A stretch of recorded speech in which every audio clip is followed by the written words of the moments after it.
Amén y gracias a Dios. Muchas gracias, Gloria, por hacerte cargo. Muy buena tarde para todos, bienvenidos, ¿cómo están? Ahora su Biblia, por favor, en la carta de los Romanos, capítulo 15, a partir del versículo 17.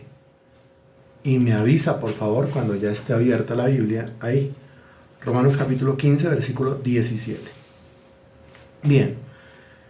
Desde el versículo 17 hasta el versículo 21 encuentra usted la segunda lección de la última unidad. Recuerde que la unidad número 6 se llama conclusión, que va desde el capítulo 15, versículo 14 hasta el capítulo 16, versículo 27. Recuerde usted también que esta unidad número 6 llamada conclusión tiene 9 lecciones. Recuerde usted que ya vimos la 1 y recuerde usted que vamos en la número 2. Esta número 2 se llama su ministerio entre los gentiles. ¿El ministerio de quién? El ministerio de Pablo entre los gentiles. Alcanzamos a ver algunas cosas hace 8 días. Versículo 17. Tengo pues de qué gloriarme en Cristo Jesús en lo que a Dios se refiere, porque no osaría hablar sino de lo que Cristo ha hecho por medio de mí, para la obediencia a los gentiles, con la palabra y con las obras. Versículo 19. Con potencia de señales y prodigios en el poder del Espíritu de Dios, de manera que desde Jerusalén y por los alrededores hasta Ilírico, todo lo he llenado del Evangelio de Cristo. Y de esta manera me esforcé a predicar el Evangelio, no donde Cristo yo hubiese sido nombrado, para no edificar sobre fundamento ajeno, sino como está escrito, aquellos a quienes nunca les fue anunciado acerca de él verán, y los que nunca han oído de él entenderán. Bueno. Aquí el apóstol Pablo está describiendo lo que es su ministerio, o lo que fue su ministerio entre los gentiles. Recuerde usted nuevamente que el apóstol Pablo es perfecto entre los gentiles y que el apóstol Pedro es perfecto entre los judíos. O sea que hay un predicador, un diseñado por Dios, con una forma, con un carácter, con una metodología, con una dicción especial, para llegarle a un pueblo en específico. No todos los predicadores lo logran hacer, y sin embargo hay un pueblo para un predicador y hay un predicador para un pueblo. Eso está claro aquí. El apóstol Pablo no fue eficaz entre los judíos, y podríamos decir que fue un fracaso entre los judíos, pero el apóstol Pablo fue un hombre muy exitoso, muy eficaz, muy eficiente entre los gentiles. Así que nos toca con mucho discernimiento encontrar cuál es ese pueblo que me corresponde a mí. Cuál es ese pueblo que, como le hemos dicho también, hace clic conmigo. Bueno, el versículo 18 dice, no osaría hablar sino de lo que Cristo ha hecho por medio de mí. ¿No? Lo que Cristo ha hecho. Eso quiere decir que es Cristo. Realmente es Cristo el que hace lo que Cristo ha hecho. Ahora, lo que Cristo hace, lo hace por medio de un individuo, como usted lo puede notar en el versículo. Son cosas que todos saben, pero a veces se saben de manera superficial. Se sabe de manera superficial. El Cristo es el que obra, claro, Cristo es el que obra, lo decimos todos los días. Cristo obra, Dios obra, el Espíritu Santo obra. Pero es que Dios obra no mágicamente, ni místicamente, ni independientemente, porque Él ha decidido obrar por medio, note, por medio es utilizando un medio, utilizando un canal, utilizando una herramienta. Y esa herramienta es un individuo, en este caso, ¿quién? Pablo. Un individuo que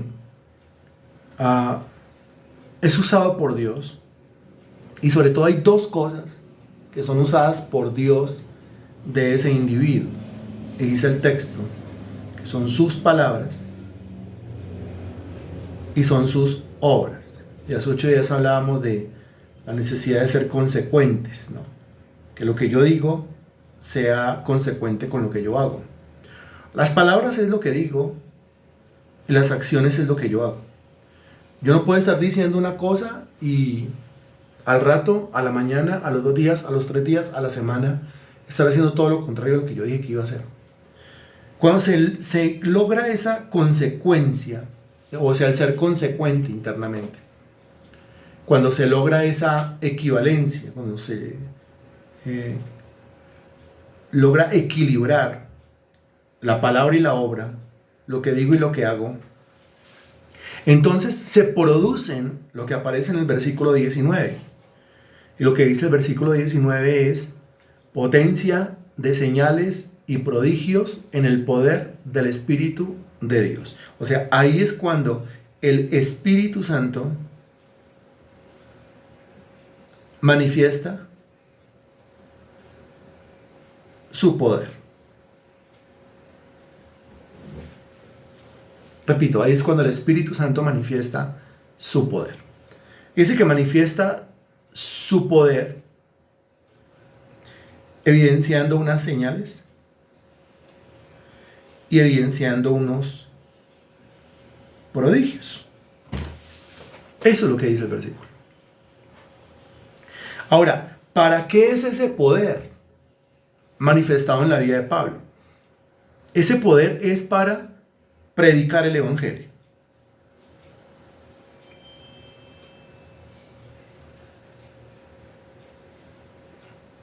O sea, esas señales, ese prodigio o esa manifestación del poder del Espíritu Santo se convierte en el respaldo de Dios a lo que Pablo dice y a lo que Pablo hace.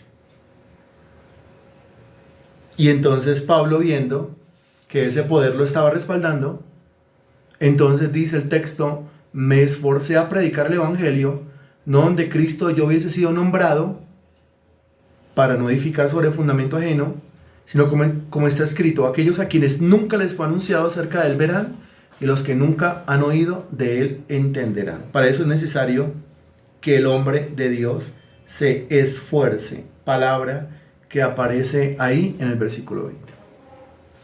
Se esfuerce. Pues la predicación del Evangelio exige esfuerzo. La obra exige esfuerzo. Dedicarse a esto exige esfuerzo. No cualquiera. O tiene uno que estar muy loco o muy cuerdo. Todavía yo, después de todos estos años, no lo he podido descifrar. Tiene uno que estar muy loco o muy cuerdo.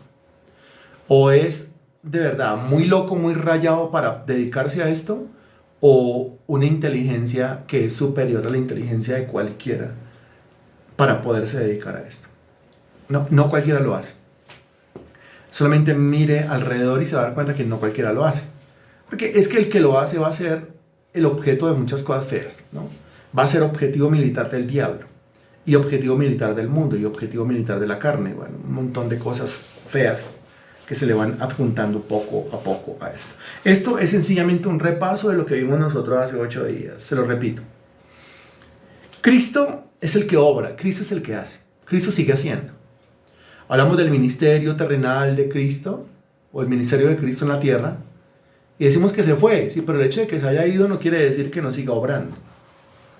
El mismo Lucas dice en el prólogo del libro de Hechos de los Apóstoles las cosas que Jesús comenzó a hacer, no las cosas que Jesús hizo, como si estuviera hablando en tiempo pasado y ya no está haciendo, sino las cosas que Jesús comenzó a hacer y a enseñar.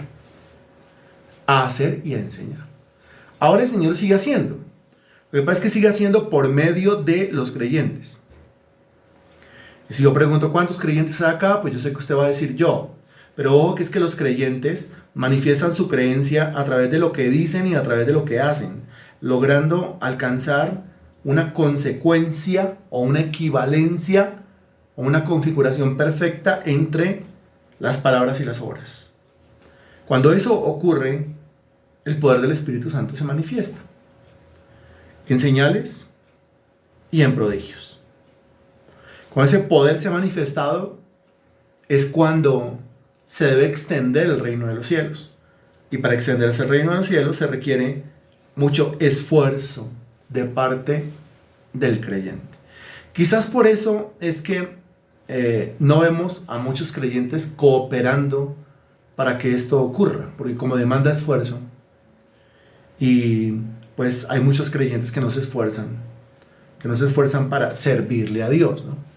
Se esforzarán para trabajar, para hacer dinero, para comprar cosas, se esforzarán para su propio beneficio, pero en lo que tiene que ver con el reino de los cielos, pues no hay mucho esfuerzo de parte de algunos, no hay mucho esfuerzo. Para eso se necesita esfuerzo, como usted lo puede notar. Y esta fue entonces la lección número 2, que se llamó Su ministerio entre los gentiles, y es la razón del poder espiritual en la vida de Pablo, desde el versículo 17 hasta el versículo 21. Lección número 3. Versículos desde el 22 hasta el 29.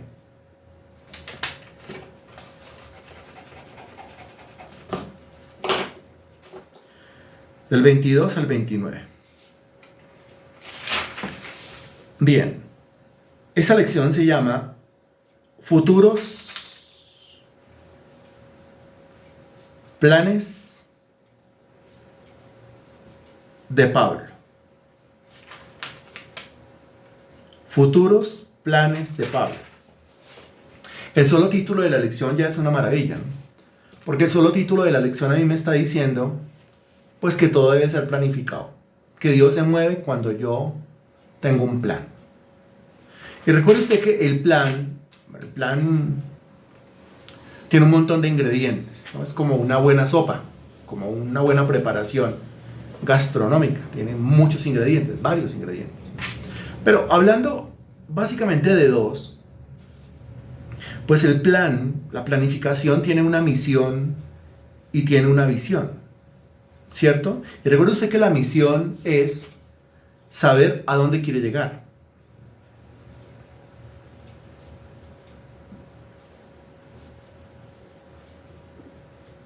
Pero recuerde usted también que la visión se refiere a cómo va a llegar allá.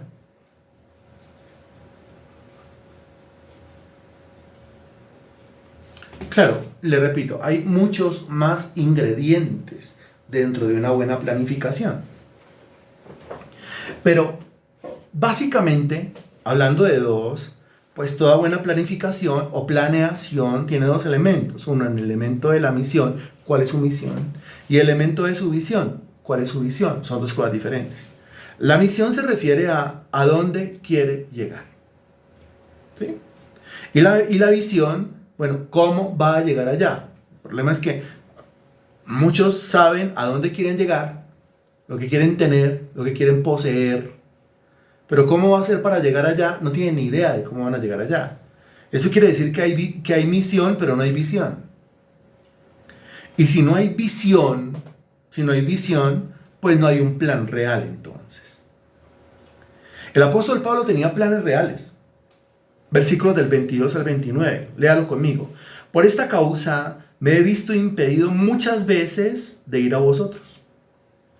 Pero ahora, recuerde que es hasta el versículo 29, pero ahora no teniendo más campo en estas regiones y deseando desde hace muchos años ir a vosotros, cuando vaya a España iré a vosotros, porque espero veros al pasar y ser encaminado allá por vosotros, una vez que haya gozado con vosotros.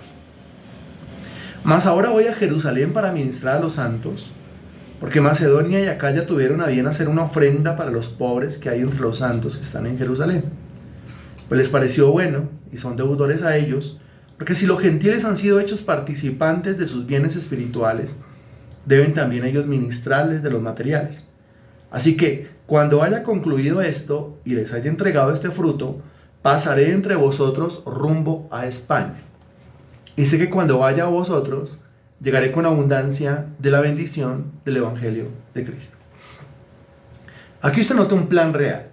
Aquí hay una misión y aquí hay una visión. Claro, hay otras cosas. Hay estrategias, hay objetivos, hay metas, pero sobre todo quiero que note conmigo que este plan tiene una misión y este plan tiene una visión. Versículo 22. Por esta causa me he visto impedido muchas veces de ir a vosotros. El apóstol Pablo quiere ir allá. ¿Allá a dónde? Pues a quienes les está escribiendo, a los romanos. El apóstol Pablo quiere ir a Roma. Pero está diciendo que se ha visto impedido. O sea, desde hace mucho tiempo quiere ir, pero no ha podido llegar.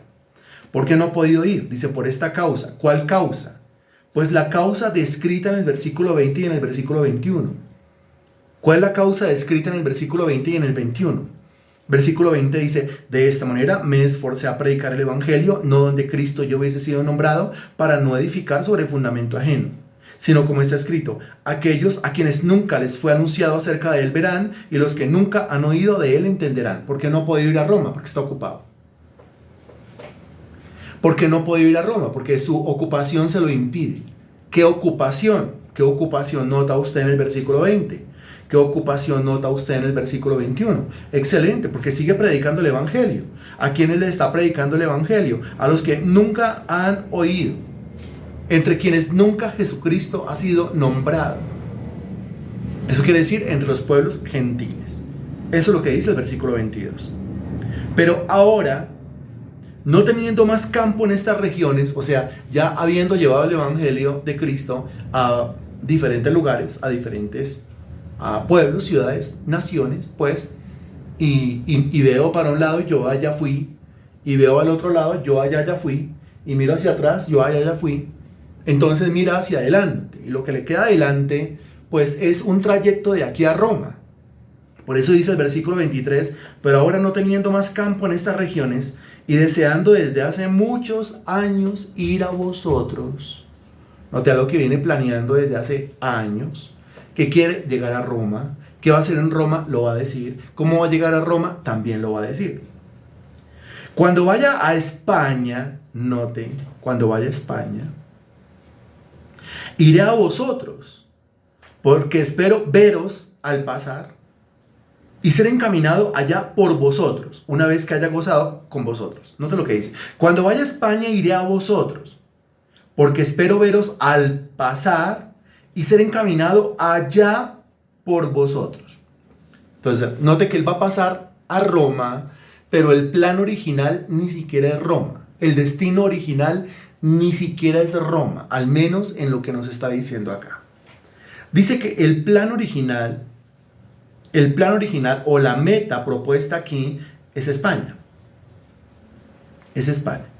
Y dice aquí, espero veros al pasar, ¿no? Espero veros al pasar. Entonces yo voy directo a España, pero como voy para España, pues uno de los destinos por los cuales yo tengo que pasar es Roma.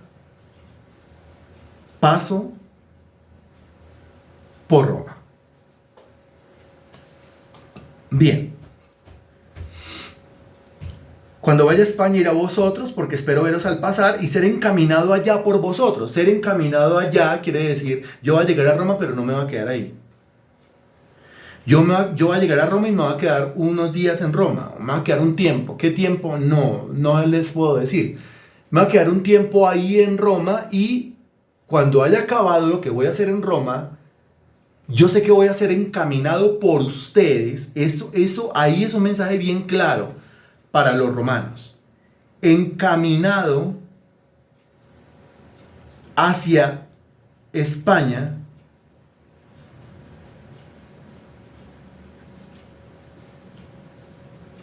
por los romanos. Ahora, si yo le digo a usted, mire, yo lo voy a visitar, pero yo le pido de ahí en adelante que usted me haga el favor y me encamine hacia el otro lugar, lo que yo le estoy pidiendo es que, le repito, al solicitarle a usted, por favor, yo voy a ir a su casa y voy a estar un rato con usted en su casa y después de eso usted me hace el favor y me encamina. Lo que yo le estoy pidiendo son varias cosas, ¿cierto? Varias cosas. Lo discierne, varias cosas. Encaminarme significa ¿qué? Encaminarme significa ¿qué? A ver, ¿quién lo entiende?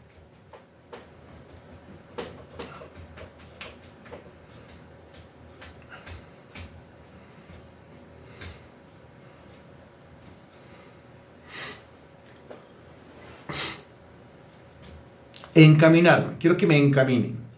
Encaminarme pues ponerme en el camino, ¿cierto? Encaminarme es ponerme en el camino, pero al ponerme en el camino no es solamente que usted me diga, mire, hacia allá, coja hacia allá, vaya hacia allá, tranquilamente hacia allá. Sino que al mismo tiempo encaminarme quiere decir, aparte de decirme para dónde es que es y cómo hago para llegar allá, ¿Y cuál es el transporte o cuál es el medio, cuál es la vía? ¿Sí? ¿O cuál es el mecanismo? Pues ahora yo necesito que al encaminarme ustedes hagan otra cosa. ¿Qué? ¿Qué? Aquí hay que hablar de eso abiertamente. Porque no es solamente que ustedes me alojen en su casa allá en Roma, sino que al terminar lo que yo tengo que hacer, ustedes me encaminen. O sea, me digan, mire, Pablo, aquí hay que hacer lo siguiente. Entonces hay que ir al puerto, porque estamos en Roma, entonces estamos en Italia, entonces hay que ir al puerto, y entonces si va a viajar por mar, o hay que ir por tierra, entonces si va a viajar por tierra, entonces yo necesito tener las cosas claras. Pero al mismo tiempo, encaminarme quiere decir que si ustedes me van a acompañar al puerto, pues yo voy a tener que pagar un pasaje. Y si voy a ir por tierra, pues la misma cosa. ¿Y ese viaje cuánto va a durar? De modo que yo lo que les pido al encaminarme no es solamente alojamiento y no es solamente que me digan por dónde y cómo, sino que al mismo tiempo me apoyen económicamente. Así, directamente. En otros pasajes lo dice, claro que sí, todo está lleno de eso. Pero comenzamos a hablarlo abiertamente aquí en este versículo, ¿no? El apóstol Pablo está diciendo, claro, yo quiero ir a ustedes, pero es que, mis estimados hermanos en Cristo, todo cuesta. Solo hecho de abrir los ojos por la mañana ya cuesta, eso ya sale caro. Porque a continuación de que usted abre los ojos por la mañana, pues entonces usted va a tener necesidad de bañarse, agua, hay que pagarla. A continuación usted va a tener necesidad de arreglarse, todo lo que usted se pone cuando se arregla. A continuación va a tener necesidad al menos de un tinto, el café, digamos que no toma azúcar, pero el agua se paga, el café se paga, el gas con el cual usted calienta el agua para preparar su café y el agua con el cual lava la cucharita y el pocillo con el cual... Mire, dése cuenta que absolutamente todo cuesta. Cuando dice que todo cuesta, realmente todo cuesta. O decimos que el evangelio no cuesta porque el evangelio es gratuito. Sí, a nosotros no nos cuesta. Pero ¿cuánto le costó a Dios Padre? ¿Cuánto le costó al Señor Jesucristo? Hablamos del evangelio gratuito, pero esa es una cara de la moneda. Por el otro lado, el evangelio no es gratuito. Por el otro lado, al Padre le costó la vida de su propio Hijo y al Hijo le costó su propia vida. Ahora, cuando hablamos de, por ejemplo, vamos a hacer una reunión especial, pero pues se requiere el aporte. ¿Pero por qué aporte? ¿Pero por qué cobran? No, nadie está cobrando. Entonces, ¿por qué el aporte? Pues porque hay que pagar un arriendo, hay que pagar la luz, hay que pagar el agua, hay que pagar, todo hay que pagarlo. ¿O no tiene usted, no se enfrenta, no se encuentra con eso usted allá de frente, de cara, allá en su casa, allá en su apartamento, allá en su propia vida todos los días y no se da cuenta que ese huevito que usted tibió, ese huevito que usted cocinó, o ese chocolate, o ese café, o esa aromática, o ese lo que sea, pues eso todos los días necesitamos recurso económico. Entonces aquí el apóstol Pablo, y lo que pasa es que cuando hablamos de recurso económico, para pagar el arriendo, para pagar servicios, para pagar el colegio, para pagar, ahí no hay problema. Pero cuando hablamos de recurso económico para la obra, entonces ahí sí hay problema. ¿Por qué hay problema? Si estamos hablando de una obra, estamos hablando de un trabajo, estamos hablando de un servicio, estamos hablando de algo que se hace para el reino de los cielos. Aquí Pablo de ninguna manera se está enriqueciendo ilícitamente. O sea, no hay ninguna clase de opulencia en Pablo, ¿sí? No hay ninguna clase de ostentación en Pablo. Es lo que está diciendo, y bueno, si no quieren que vaya, pues entonces sencillamente ustedes por carta me dicen, Pablo, yo creo que lo mejor que puedo hacer es pasar derecho hasta España, y yo les entenderé perfectamente qué es lo que me quieren decir. Pero no, mire que los romanos no eran como los corintios. Los romanos eran gente especial, eran gente muy chévere. De verdad su fe se divulgaba por todo el mundo, como lo vimos en el capítulo 1 de la carta a los romanos. Su fe se divulgaba por todo el mundo y ellos querían tener allí a Pablo. Lo querían disfrutar unos días. Querían que Pablo fuera, les predicara el evangelio. Querían que Pablo fuera y les enseñara. Pablo era un maestro. El enseñarle a alguien, el sacar el tiempo, el exprimirse a una persona, el estudiar, el quemarse las pestañas, el doblar las rodillas. ¿Acaso no es un trabajo? ¿Eso no es un trabajo? ¿O el trabajo solamente es pues el que trabaja con metal, el que trabaja con madera, el que trabaja con piedras? Eso es trabajo, pero predicar el evangelio no es trabajo. No, también es trabajo. Y es lógicamente un trabajo para el cual o en el cual uno tiene que esforzarse. Eso es lo que dice el versículo. El versículo 25 dice: mas ahora voy a Jerusalén para ministrar a los santos. O sea, versículo 22, miren, yo me he visto muchas veces impedido de ir a ustedes. Quiero ir, pero no he podido. Versículo 23, sin embargo yo veo que ya como que voy a tener tiempo. Versículo 24, les comento por carta que yo voy para España, pero como tengo que pasar por muchas regiones de aquí a España, pues una de esas regiones va a ser Roma. Les pido por favor cuando yo llegue allá que me encaminen, o sea, que me ayuden. En este momento, hoy, ya mismo, no puedo partir para allá. ¿Por qué? Porque tengo un trabajo que hacer. Voy a Jerusalén para ministrar a los santos. O sea, voy a Jerusalén a servirle a los cristianos. Servir. Versículo 26. Porque Macedonia y Acaya, que son dos ciudades y dos iglesias en esas ciudades, o sea, la iglesia de Macedonia y la iglesia de Acaya, tuvieron a bien hacer una ofrenda para los pobres que hay entre los santos que están en Jerusalén. Ya hablamos nosotros en un sermón de domingo, y antes de eso habíamos hablado muchas veces acerca de la calidad espiritual de los macedonios. Los macedonios, por muchas razones, eran pobres. Y ni siquiera pobres.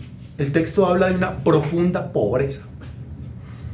Cuando nosotros vemos el tema de la economía a la luz de la Biblia, el tema de las finanzas y de los momentos económicos por los cuales uno pasa, pues usted encuentra cuatro palabritas o frases que son bien dicientes. Usted encuentra una profunda pobreza, en segundo lugar encuentra la pobreza, en tercer lugar encuentra la abundancia y en cuarto lugar encuentra la sobreabundancia. 4 niveles de prosperidad económica. Les repito, la profunda pobreza, la abundancia y la sobreabundancia. Los macedonios estaban pasando por una profunda pobreza. Pero aún en medio de su profunda pobreza, y la profunda pobreza quiere decir que usted no tiene ni para usted. Y esto lo hemos dicho varias veces, ¿no? La profunda pobreza usted no tiene ni para usted. La pobreza usted solo tiene para usted. La abundancia usted tiene para usted y para alguien más. La sobreabundancia usted tiene para usted y para todos los demás. Ahí tiene los 4. Los macedonios estaban en una profunda pobreza. Al estar en una profunda pobreza, pues ellos no tienen ni para ellos. Ni para ellos. Pero con todo y eso, los macedonios hacían lo que fueran para siempre involucrarse en el tema de la ofrenda. No para pedir ofrenda para ellos. No para que les llegara a ellos una ayuda, sino para ellos aportar económicamente, ofrendar, sembrar, para que otros hermanos que estaban pasando por igual necesidad, pues tuviesen el recurso económico, tuviesen la provisión. ¿Por qué? Eso se llama inteligencia. Inteligencia. Porque es que cuando uno no tiene, o cuando uno tiene poquitico, la verdad, pero muy poquito, entonces uno cree que la clave es que los demás le den. Pero según la Biblia, cuando uno tiene poquitico, la clave está en, de lo poquito que yo tengo, sembrar en el reino de Dios. Porque recuerde que la Sagrada Escritura habla de una siembra y una cosecha, ¿no? Que el hinduismo habla de la ley del karma, ¿no? Pero la Biblia no habla de la ley del karma, sino de la ley de la siembra y la cosecha. No os engañéis, Dios no puede ser burlado. Todo lo que el hombre sembrare, eso también segará. Todo lo que el hombre sembrare. Yo necesito sembrar. Si yo siembro, yo recojo. Si yo no siembro, yo no recojo. Los macedonios no tienen, o tienen poquitico, poquitiquitiquitico. Y de lo poquitico no siembran, pues no, pues si no siembran, ¿cuándo cosechan? Dese cuenta de la lógica del asunto, ¿no? No, pero es que mi ofrenda serían por ahí, ¿qué? Exagérele, por ahí 100 pesos. Son 100 pesos. 100 pesos se pueden convertir en 200, en 300, en 400, en 500, en 1000. Pero estamos hablando ya de un nivel en donde usted, mejor dicho, está contando monedas, ¿no? Porque si su diezmo son 100 pesos, quiere decir que su ingreso son 1000 pesos apenas. Bueno, digamos que la moneda de menor denominación de nuestro país, 50 pesos. Entonces su ingreso fueron 500 pesos.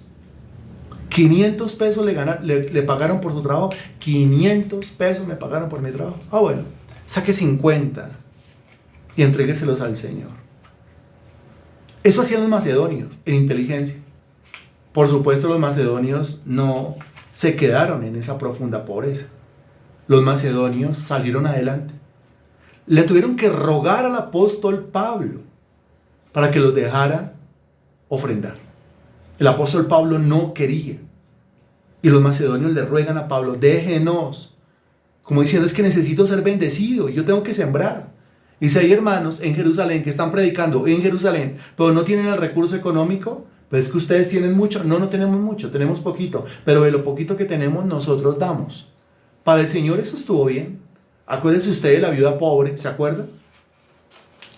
La viuda pobre entró al templo, dio pues lo que tenía, una blanca, eso era lo que tenía.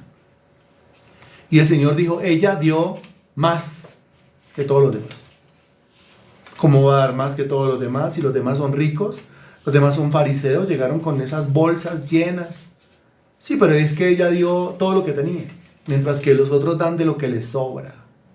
Qué tristeza en el momento de la ofrenda, en el momento de la siembra, que alguien revise su bolsillo, su cartera, su billetera, ahí a escoger el billetico de menor denominación, como por no pasar la pena y no dar, ¿no? Pero nada preparado para el Señor, o sea, nada con amor, con cariño, con agrado para el Señor. Pues esta señora dio todo lo que tenía. ¿Usted cree que la señora aguantó hambre de ahí en adelante? Dio todo lo que tenía para el Señor. ¿Usted cree que la señora no tuvo después con qué pagar? Dio todo lo que tenía para el Señor. ¿Usted cree que la señora se murió en medio de sus necesidades? ¿Dio todo lo que tenía para el Señor? Por supuesto que no. Dios no va a permitir esas injusticias. Entonces aquí se habla de los de Macedonia y los de Acaya, que son similares a los de Macedonia. Y dice, Macedonia y Acaya tuvieron a bien hacer una ofrenda para los pobres que hay entre los santos que están en Jerusalén. Macedonia haciendo una ofrenda para los pobres si ellos están en profunda pobreza, pero así funciona el reino de los cielos.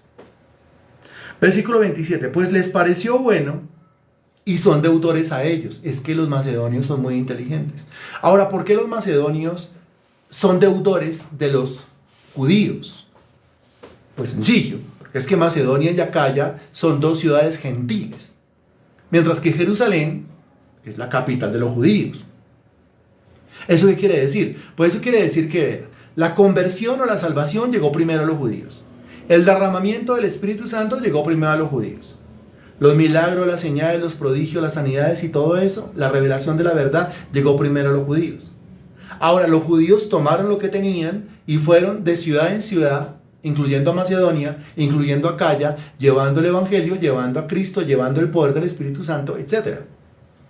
Entonces aquí dice el apóstol Pablo, son deudores. ¿Por qué? Porque los judíos vinieron con el Evangelio. Los judíos vinieron con la palabra de Dios. Los judíos vinieron con la enseñanza de la Biblia. Se la entregaron todita a los macedonios. Se la entregaron todita a los de Acaya. Les pareció bueno y son deudores a ellos. ¿Por qué? Porque si los gentiles han sido hechos participantes de sus bienes espirituales. Note que aquí dice que hay dos clases de bienes. Mire cómo Dios ve las cosas. Hay dos diferentes clases de bienes. Bienes espirituales y bienes materiales. Entonces dice que los judíos les participaron a los gentiles de sus bienes espirituales y que ahora los gentiles deben hacerles partícipes de sus bienes materiales. Por eso es que el libro de Santiago dice que Dios ha escogido a los pobres de este mundo para que sean ricos en la fe. Usted lo ha leído en la carta de Santiago. Y por eso es que el mensaje de la iglesia de Esmirna, ya en Apocalipsis, dice que la iglesia era pobre, pero era rica. ¿Cómo así pobre pero rica? ¿O es pobre o es rica? No. La iglesia era pobre en un sentido, pero era rica en otro sentido. En la carta de Santiago, Dios ha escogido a los pobres de este mundo para que sean ricos en la fe. Pobres en un sentido, ricos en el otro. Ahora, de las dos riquezas o de las dos clases de bienes, hay uno que es más importante. El mismo Señor dijo que la vida del hombre no consiste en los bienes materiales que posea. Entonces, si la vida del hombre no consiste en los bienes materiales que posee, pues la vida del hombre entonces sí consiste en los bienes espirituales que posee. Yo no me voy a llevar de este mundo ningún bien material, pero me voy a llevar de este mundo todos los bienes espirituales. Yo no me voy a poder sacar de este mundo ninguna clase de riqueza material, pero me voy a poder sacar de este mundo absolutamente toda la riqueza espiritual. La riqueza espiritual, el conocimiento de la palabra del Señor, su evangelio, la doctrina, la palabra, la comunión con Dios, la cercanía a Dios, riquezas espirituales, lo que yo tengo atesorado de Dios, lo que está almacenado en mí que es de Dios, eso es riqueza espiritual.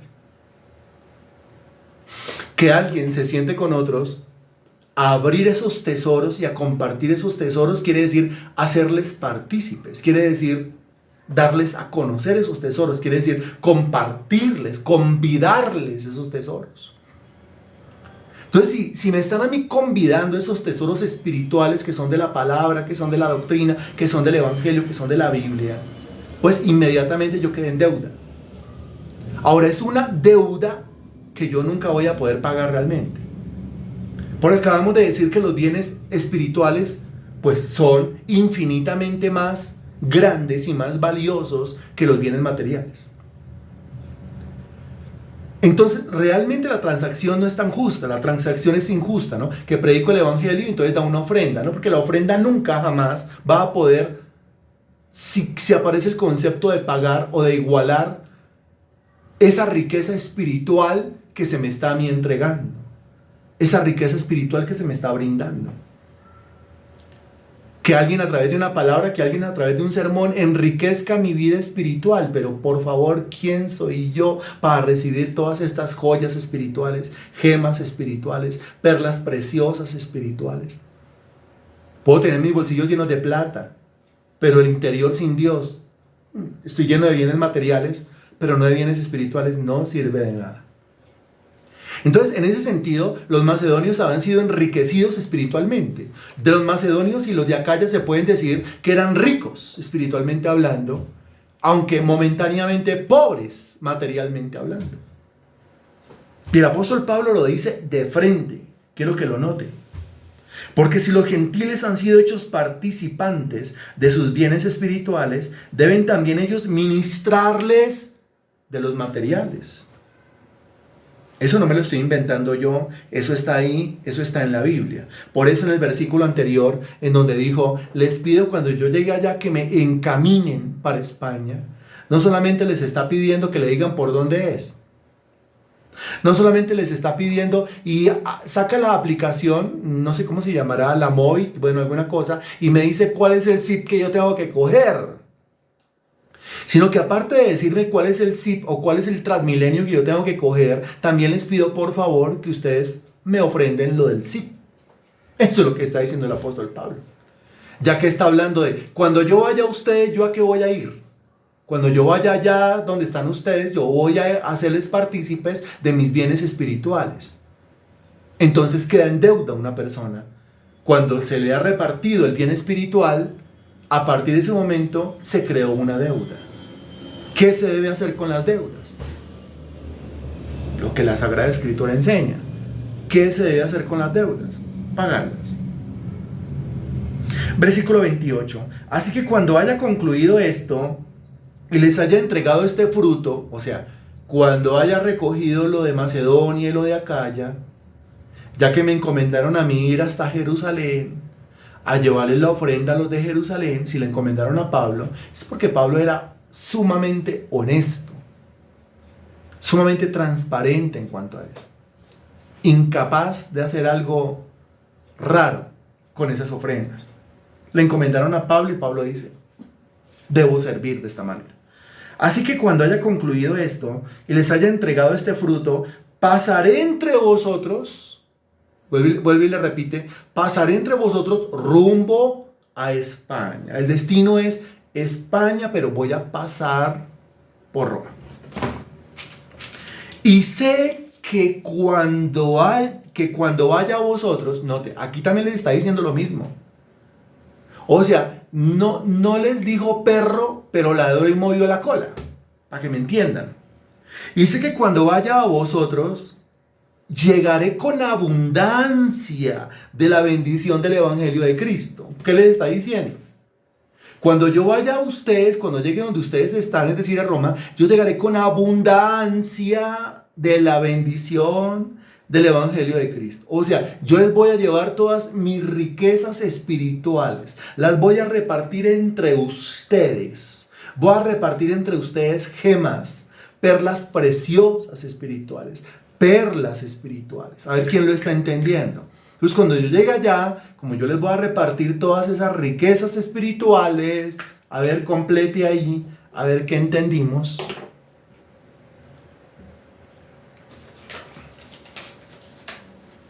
Y eso quiere decir que, porque no dice perro, pero ladra y mueve la cola. No dice perro, pero ladra y mueve la cola. Que serán beneficiados de la riqueza espiritual que Pablo lleva con él. A ver, ahora hagámonos los romanos locos. ¿Y qué quiere decir eso? Que Pablo viene a beneficiarnos con toda su riqueza espiritual que él trae consigo. Pues lo que quiere decir es que, pues si yo voy a llevar mis riquezas espirituales, pues ustedes me van a tener que ayudar de sus riquezas materiales para yo poder continuar mi viaje hasta España. Eso, entonces las dos frases de Natalia, que serán beneficiados de la riqueza espiritual que Pablo lleva con él. Espero ustedes me encaminen en mi viaje largo por ustedes los romanos. Bien, Marta León dice, ustedes me den las materiales, o sea, una ofrenda. Gloria dice claramente que debo recompensar con dinero. ¿Sí? ¿Pero por qué con dinero? Y entonces, ¿cómo quiere que Pablo vaya a España? Eso es para el que se queja de que, que la ofrenda, que el diezmo, que el aporte económico. Entonces, ¿cómo quiere? Pablo llegó a Roma, haciendo un gran sacrificio, haciendo un gran esfuerzo. Es que ya vimos la palabra esfuerzo, ¿no? Versículo 20. De esta manera me esforcé. Es que es un esfuerzo ni el tenaz. Pero bueno, va a llegar a Roma. Entonces llegó a Roma. ¿Y de ahí en adelante qué? ¿Cómo quiere que llegue a España? ¿Va hacia nadando? ¿Va hacia pie? Sí, claro. Va a recibir ofrendas abundantes para sus gastos y lo que hay que llevar para la ofrenda a los pobres. Ahí lo tiene usted. Como si alguno le preguntara, ¿y la plata que tiene en este momento? La plata que tengo en este momento no es mía, es la de Macedonia y Acaya y se la tengo que llevar a los de Jerusalén. Yo con eso no puedo contar. Sin embargo, tengo algo y creo que me alcanza para llegar a Roma. Pero de ahí en adelante, muchachos, no me alcanza. Así que si ustedes quieren que yo vaya a Roma, yo voy a Roma. Pero de ahí en adelante, ustedes van a tener que ayudar. Si usted fuera un romano, ¿usted qué le diría a Pablo? Le diría, ¿sabe qué? Pase derecho a España. ¿Le sale más barato? O usted le diría, pues, venga, que de alguna manera lo encaminamos hacia España. ¿Qué diría usted? ¿Le toca a usted solo costearle el viaje? No, ¿quién dijo eso? Había toda una congregación allá. El uno podía hacer una cosa y el otro podía hacer otra cosa a favor de Pablo. Ahí está. Mire, con mucho gusto, entre todos, claro que sí lo hacemos. Claro que se puede. Estamos hablando de Pablo. Pablo es un hombre rico. A ver quién ya me lo va entendiendo. Pablo es un hombre rico. Pablo es un hombre multimillonario. Si es multimillonario, entonces ¿por qué está pidiendo ofrenda? No, entiéndame lo que espiritualmente hablando. Pablo es un hombre multimillonario. Rico. Con una fe impresionante, una fe inquebrantable. Créanme que si los romanos le cierran las puertas, igual a través de esa fe Dios le va a suplir por medio de otros medios para que él vaya a España. Ahí lo tiene. Y entonces, esta fue la lección número 3, que se llama Futuros Planes de Pablo. Entonces, el apóstol Pablo tenía un plan, tenía una misión. ¿Cuál es la misión? Ir a España. Pero antes de ir a España va a pasar por Roma. Y antes de ir a Roma voy a ir a Jerusalén. Y antes de ir a Jerusalén voy a terminar de recoger lo de Macedonia y lo de Acaya. Ok. Ahora, ¿cómo hace usted para llegar allá? Pues primero tengo que ir a Jerusalén, ¿sí?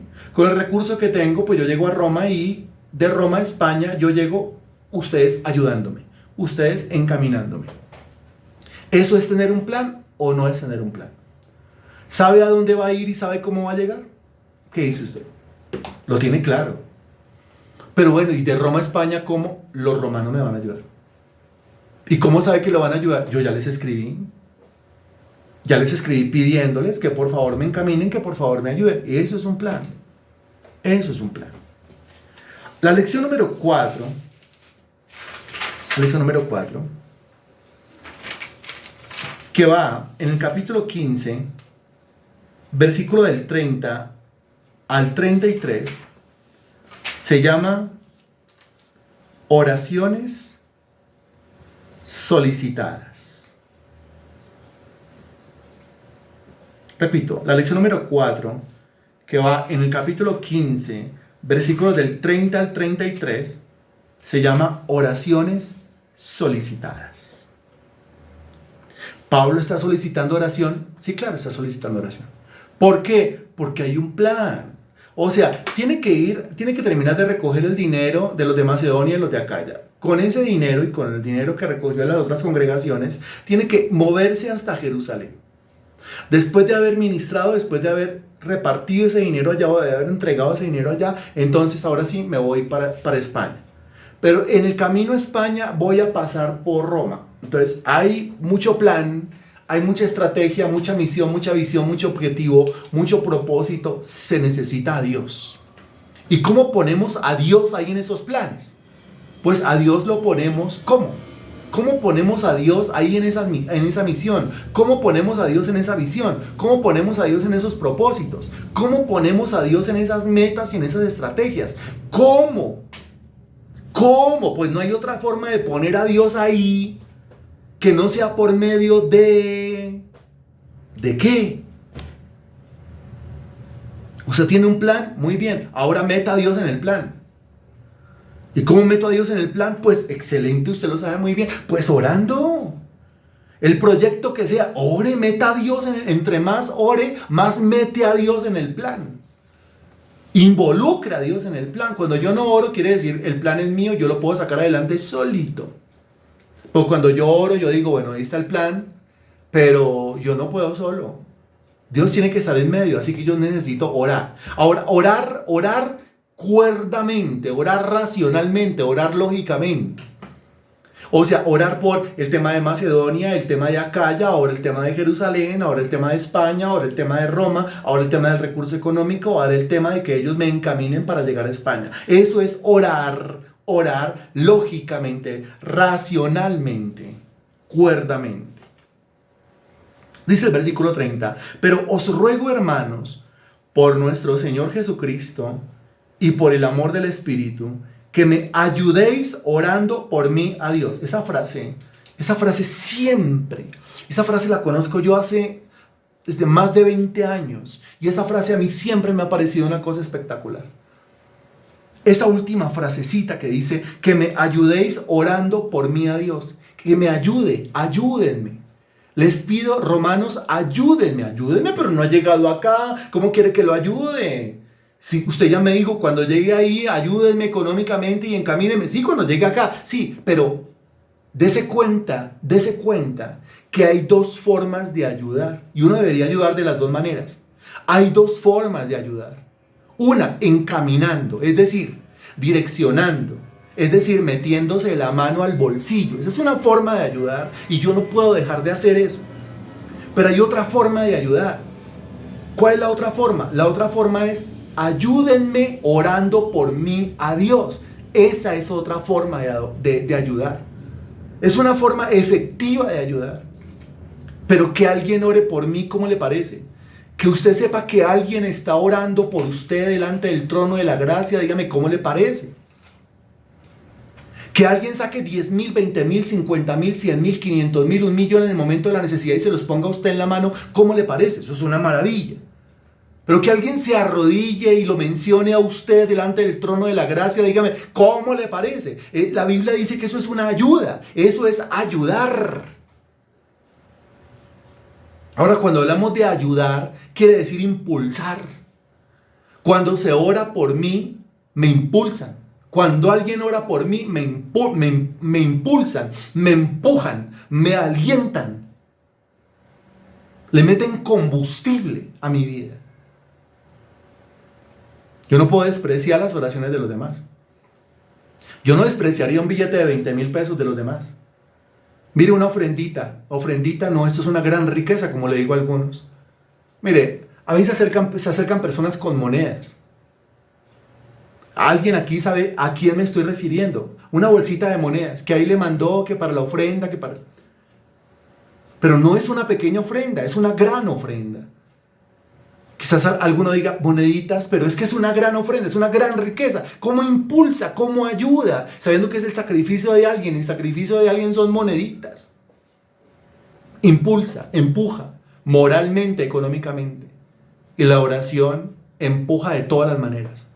La oración empuja, impulsa, anima espiritualmente, mentalmente, anímicamente, físicamente.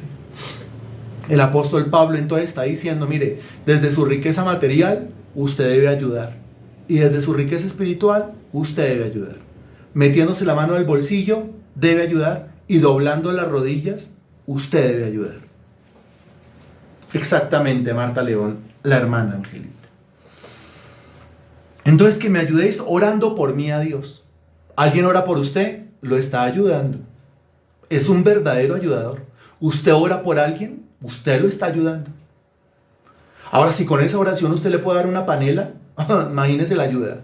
Si con esa oración usted le puede dar unas 3, 4 papas, imagínese la ayuda. Si con esa oración o al lado de la oración le puede dar usted una libra de arroz, imagínese la ayuda tan impresionante. Versículo 31. Pero oren por mí, y a continuación da el tema. O sea, no es, hermanos, les pido que oren por mí. Bueno, voy a orar por usted. Y ya. Pues ni siquiera le dije el tema y usted me dijo que iba a orar. Así será la oración que va a hacer. No, a continuación, después de que el apóstol dice, oren por mí a Dios, les da el tema. Y dice, para que sea librado de los rebeldes que están en Judea, y que la ofrenda de mi servicio a los santos en Judea sea aceptada, para que con gozo llegue a vosotros por la voluntad de Dios, y que sea recreado juntamente con vosotros. Y el Dios de paz sea con todos vosotros. Amén. Lo que había dicho hace un rato. Mire, para que los rebeldes, habla de los rebeldes que surcan los caminos de Jerusalén. Porque es que mire, yo me voy a encaminar con esta ofrenda, que es un dinero que le tengo que llevar a la iglesia de Jerusalén. Pero es que aquí por el camino hay rebeldes. Cambia el nombre de rebeldes. El apóstol Pablo está pidiendo que Dios lo libre de esa gente que está por el camino y él lleva plata. Entonces, ¿que lo libre de quiénes? Que lo libre de los ladrones. Muy bien, Natalia. Líbreme de los ladrones, líbreme de los zampones, porque imagínense esta gente con todo ese sacrificio recogiendo esta ofrenda, que es para los de Jerusalén, en un tiempo en donde no existía ni el David Plata, ni el Nequi, ni la consignación, ni la transferencia, ni el efecti, ni nada de eso, porque si no, pues póngale ahí, nadie le va a robar. Pero no me confiaron a mí que yo les lleve. Ahora imagínense que algún ladrón le dé por hacer de las suyas. Y entonces yo con qué le salgo a esta iglesia, y con qué le salgo a los que ofrendaron, y con qué le salgo a los que están esperando la ofrenda.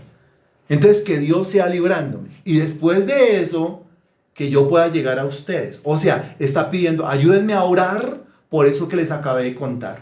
Ayúdenme a orar por que las demás iglesias aporten económicamente. Ayúdenme a orar por que los ladrones no hagan de las suyas en el camino y que yo pueda llegar a Jerusalén con el dinero. Ayúdenme a orar por que yo ya pueda encaminarme hacia España. Ayúdenme a orar por que yo pueda llegar donde están ustedes. Ayúdenme a orar por que cuando yo llegue, ustedes hayan prosperado económicamente para que ninguno se quede sin colaborarme, ayudarme y encaminarme para España.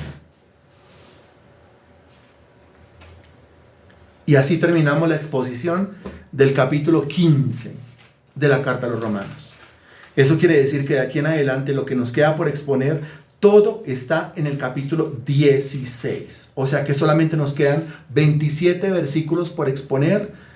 Qué impresionante, de los 16 capítulos de la Carta a los Romanos. Bendito Dios, te damos gracias. Eres tan bueno, tan grande, tan maravilloso. No hay nadie como tú. Nos disponemos y se abre la mente, nos disponemos y se abre el corazón y nos da la voluntad, Señor Dios, y haces posible que podamos recibir este mensaje, este evangelio. Gracias, mi Dios, por las riquezas materiales, pero también gracias por las riquezas espirituales. A tu nombre sea la gloria, bendito Dios.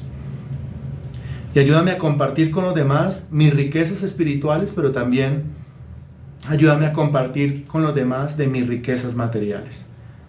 Yo te lo pido y te lo suplico en el nombre del Señor Jesús. Amén y gracias a Dios. Amén.